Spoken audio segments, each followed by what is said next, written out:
Hello again, everyone, and welcome back to Reddit Aliens. I'm John, and as always, thank you so much for being here. Super simple, straightforward topic today. Let's do it. What's the scariest thing you've ever witnessed? Please remember to like, share, and subscribe. In college, I lived in a house with 5 other guys. 3 were my best friends, 2 were helping pay the rent, and all of them were decent human beings. The last part is relevant to the story. We used to throw parties occasionally, nothing ridiculous, just your garden variety get-togethers with different mixes of friend groups. The goal was always the same: get drunk and distance ourselves from the reality of being poor college students without much else to do. One particular night, a friend of ours brought the girl he had started seeing, and in turn, she invited her friend Bree. She was a nice girl, a quiet kind of pretty and sharp as a whip. I found myself enamored by her intellect as we discussed our pipe dreams in an equal proportion to the honest prospects of the respective paths of academia we chose. She fit in with the crowd, like an old friend, laughing and sharing stories, danced to the music, and played our silly drinking games with the vigor of someone who held a true stake. At some point, she disappeared into the crowd, and I simply assumed she had fallen in with one of the subgroups. An hour or so passed, and I felt a hand on my shoulder. I turned to see my friend William, who had seemingly lost all of the color in his face. He exclaimed, "I don't know what to do," and ushered me to the upstairs bathroom. Laying in the bathtub was Bree, covered in her own vomit and urine, her brown eyes open but unmoving and unresponsive to the crowd that was forming around her. Her breath was but a wheeze. I was by no means qualified to handle this situation, and the events that followed were pure instinct. I turned her to her side and forced her mouth to open to check her airways. As I peered down her throat, she vomited down my arm and appeared to convulse slightly. I tell William to dial 911. I directed my other roommates to clear everyone out of the house, and I directed my friend Drew to stay with her and I. Whatever alcohol was in our systems dissolved in an instant, and the gravity of the situation gripped us as we truly believed we were about to witness a death. The ambulance was on its way. There were mere minutes now until actual help would arrive. We don't know if we should move her or not, but we surmise that if we can get her downstairs, the EMTs can get to her faster. Drew pulled the shower curtain down, and I took her into my arms and carried her downstairs. She was shaking as I placed her on the couch. We wrapped her in a blanket with hopes of easing her shivers and to preserve whatever superficial decency remained. A few stragglers from the party lingered. One man peered over and exclaimed why some bitch had to ruin all the fun. William, a large man and powerfully built, threw him out of the house like some kind of bouncer. The EMTs arrived, and we all breathed a sigh of relief as people who actually knew what they were doing could now intervene. They were shockingly polite, which none of us were expecting due to the sense of guilt we harbored over this woman's current state. They strapped her to the gurney and took her into the ambulance. They told us one of us could ride with them. Bree's friend volunteered, and we stood by helplessly as they pulled away. We got word in the early morning that she was awake and okay. Her blood work showed she had some kind of date rape drug in her system. I believe GHB, but I can't remember precisely. She could have easily died without medical intervention. The original fear or scare of this event was that we thought someone was going to die in front of us. However, there was now a new element. Someone we knew had spiked her drink. Some animal had attempted to take advantage of her in the worst way and almost killed her in the process. We cross-examined our stories, but there were dozens of people it could have been. It is impossible to say definitely who it was. That person is still out there, and that is where the true, horrific nature of this story culminates. Now, whenever I see that group of people, I cannot help but wonder who the wolf in sheep's clothing is.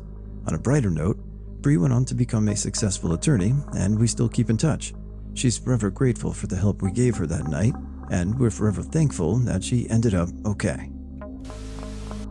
Lady and her fiancé were biking from the Grand Canyon to Flagstaff, Arizona train station to hitch a ride to Vegas to get married. She was stuck by a minivan that was going 60+ miles per hour. Looked like a flock of birds that bursted into the sky, but it was her body and her belongings. I was 22 at the time, just got CPR certified. Had my dad stop and went over to administer CPR. She was purple. Her limbs looked like jelly. Her tibia was sticking out of her leg. Blood was pouring from her mouth. She didn't look like a person anymore. First time I'd seen a dead body. The lady that hit her was on the side of the road screaming and crying. Her fiancé was a couple feet away screaming, "She's dead! She's effing dead!" Myself and one other individual continued CPR until the paramedics arrived. They tried to defibrillate her, but she was already gone. You did everything you could. It's just a tragedy on many fronts. Sorry. The mental destabilization of my father before his death to lung cancer. There were multiple times I've seen him pass out in random places. I've woken him up at the top of a staircase or in front of the bathroom door. I once saw him sitting on his bed and he tilted back and rolled off the bed. I was frozen for like a good minute before I helped him. A few weeks after that, he passed out and fell in the living room, knocking over a table. 2 months after that, he was diagnosed with a rare aggressive lung cancer. The cancer wasn't just in his lungs, but in his head as well. 1 month after that, he passed. Now that I think about it, there were signs of this happening years ago. I still miss him. Edit. I feel like I should also mention that passing out wasn't the only thing that happened either. He once asked me for the BB gun to shoot a mouse that wasn't there. Another time, he woke me up at 12 a.m. because he said my grandmother wanted to talk to me. I go to her room and she was obviously asleep. That one really freaked me out. My grandmother ended up waking up and talking to him a long time that night. It was truly some scary shit to see the man you look up to just slowly start to drift off. Walking into my shift with a couple of staff attending to one of our clients waiting for the ambulance. The kid's lips were blue and he was gasping for air. Ambulance pulled in minutes behind me. They slapped oxygen on him, scooped him up and hustled out the door. Fastest I'd ever seen them move ever.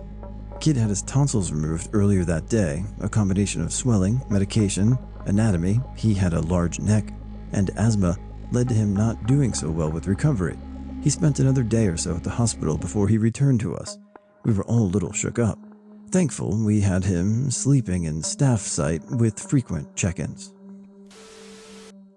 While going downhill on the freeway, all of a sudden the car next to me on my left broke into a cloud of sparks and dust as its passenger side rear wheel and axle detracted and flew over the hood of my car into the next lane, missing the car next to me. I couldn't see anything in front of me because of the cloud of dust and sparks. Somehow I kept going and made it past all that and continued heading home without further incident.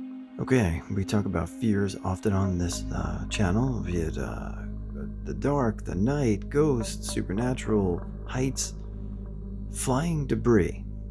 Mark me down.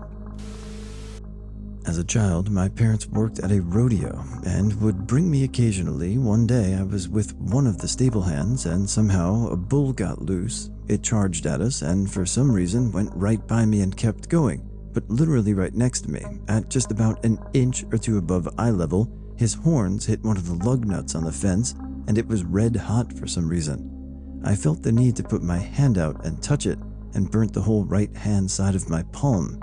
All I remember after that is screaming and blood and one of the farmhands putting my hand in cold water. My best friend and I saw a man kill himself in the mall parking lot in San Diego a couple of years ago. It was a weekday and we were parked outside of a side entrance to the Carlsbad Mall, smoking a joint, and we saw him in a remote area across the parking lot. He was parked, popped his trunk, got out, retrieved his gun from the trunk. He shot himself in the head. A lady in the parking lot started screaming and the cop showed up pretty quickly. There's a lone tree in the parking lot. That's where he shot himself, underneath the tree. Every time I drive by, I see that tree. I wonder why they didn't cut it down. So this isn't as bad as the others, but years ago, when I was 6 or 7 years old, I got into a car crash with my older sister, older brother, the driver, brother's girlfriend, and my grandma. We were driving and we crashed into a car ahead. Memory kind of fuzzy who caused it. The car in front had rolled into a deep ditch on the side. I didn't get hurt, but very seatbelt kind of rubbed on my neck, minor whiplash burns. The car filled with smoke. My grandma and my brother's girlfriends both were sent into the window, both very hurt. I got out of the car, crying as I heard the screams of them and the 2 girls in the car that fell in the ditch. I was panicked and threw up, watching the ambulance pull those 2 crying girls out of the car in the ditch.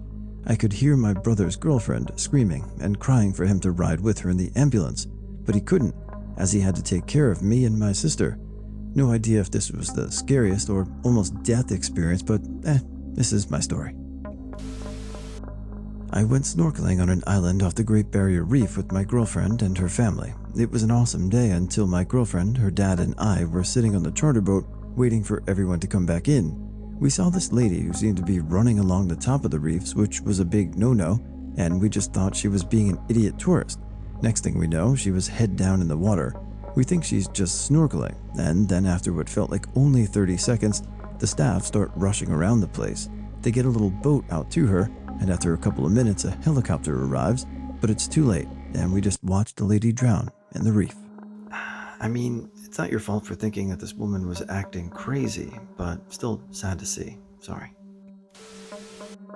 A group of friends and I were camping out on a river in a nearby town. I was 16 at the time. We were all swimming, and this random old guy came out of nowhere. He was chatting with us for a little while, then he decided to leave.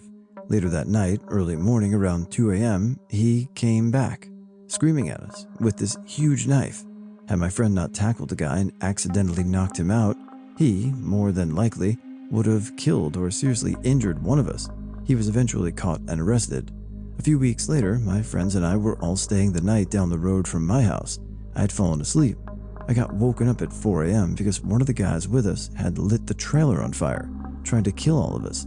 Luckily, the neighbors called the fire department. I was carried out by one of my friends, the guy that had started the fire in the room where I was sleeping. Shit, I've got a list. Not just a specific thing. I've seen my neighbors burning to death in their bedroom at 2 a.m. The window was directly opposite my kitchen window. A guy get hit in traffic, then a truck rode over his body.